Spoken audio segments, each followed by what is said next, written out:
Shalom jemaat yang dikasihi Tuhan Yesus Kristus. Renungan harian 4M Sinode GKO dibuat dengan tujuan agar setiap kita pada akhirnya mandiri dalam menggali isi Alkitab dan tema khotbah minggu berdasarkan panduan yang ada. Hal ini pun sangat baik bila direnungkan bersama keluarga dan sahabat, sehingga terciptalah suatu gaya hidup merenungkan firman Tuhan dalam keluarga dan gereja. Renungan harian 4M Sinode GKO dituangkan dalam bentuk buku maupun audio dan video. Dalam bentuk audio dan video ini, kami hendak menyapa jemaat dan memberi inspirasi bagaimana menerapkannya dalam keluarga. Mari kita tenangkan hati dan pikiran kita untuk mendengarkan renungan berikut ini. Puji nama Tuhan, kembali kita mau bersatu teduh menggunakan renungan harian 4M Sinode GKO. Tema hari ini Rabu 28 April 2021, pembunuh manusia. Mari kita berdoa. Bapa, dalam nama Tuhan Yesus Kristus, kami bersyukur atas kasih setia-Mu. Kami mau membaca firman Tuhan dan kami terima kebenaran-Mu dengan sikap hati yang lemah lembut, yaitu bersedia diajar dan dibentuk oleh Tuhan dan firman Tuhan. Dalam nama-Mu Yesus kami telah berdoa. Amin. Papa akan memandu Mama dan Mama silakan membaca firman Tuhannya. 1 Yohanes 3 ayat 15. Setiap orang yang membenci saudaranya adalah seorang pembunuh manusia, dan kamu tahu bahwa tidak ada seorang pembunuh yang tetap memiliki hidup yang kekal di dalam dirinya. Amin. Amin. Dari bacaan tadi, kita mau mempelajari dan menggali isi Alkitabnya dengan pertanyaan yang ada di renungan harian 4M Sinode GKO. Pertanyaan pertama, apakah definisi seorang pembunuh manusia? Setiap orang yang membenci saudaranya. Loh kok mah, membenci saudaranya diartikan sebagai seorang pembunuh manusia?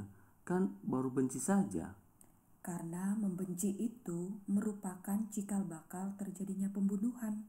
Sama seperti si Kain, ia membenci Habel dan akhirnya Kain membunuh Habel adiknya. Itu pembunuhan secara fisik. Ada pembunuhan dalam bentuk yang lain. Apa tuh mah? Membunuh nama baik seseorang, potensi dan karakternya, akses hidupnya atau mata pencariannya. Sebab kecenderungan si pembenci adalah mau membalaskan sakit hati atau kebenciannya dengan berbagai macam cara. Perbuatan itu dilihat sebagai hukuman atas orang yang dibencinya. Kalau begitu, apa yang akan kita lakukan mah? Kita tidak boleh membenci orang, Pak. Termasuk kita berdua, juga terhadap anak-anak, Amin. keluarga besar kita, jemaat kita, juga teman-teman kita. Amin. Benar mah, karena kita tidak mau disebut pembunuh oleh Tuhan. Sebab Tuhan sangat tahu isi hati dan pikiran kita apabila ada atau tidak ada kebencian di dalam diri kita.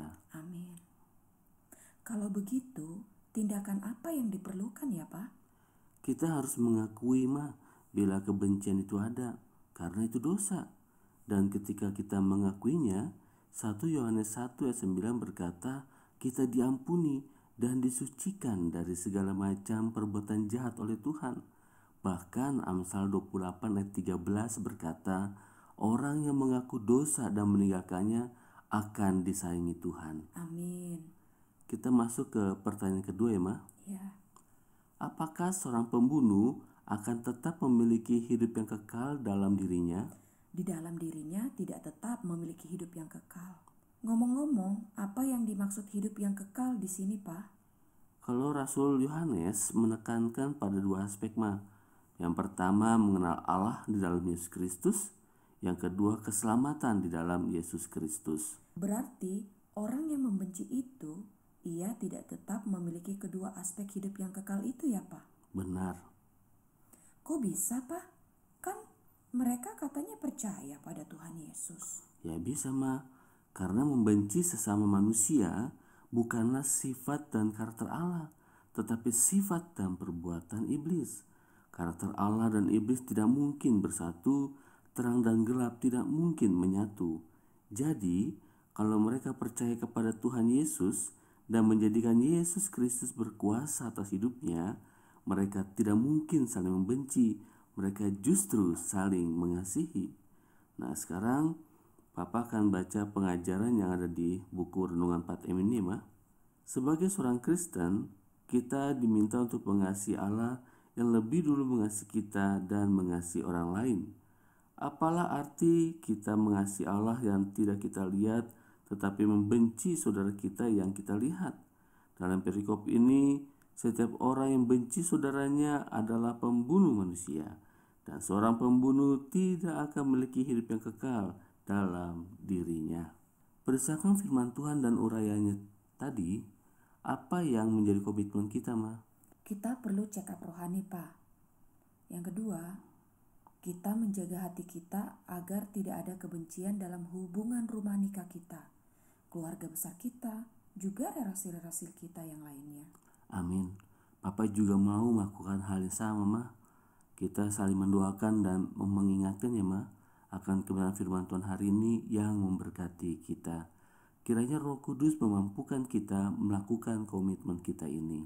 Amin. Mari kita tutup saat teduh kita dengan doa. Ya Bapa di surga, kami bersyukur dan berterima kasih atas firman-Mu hari ini.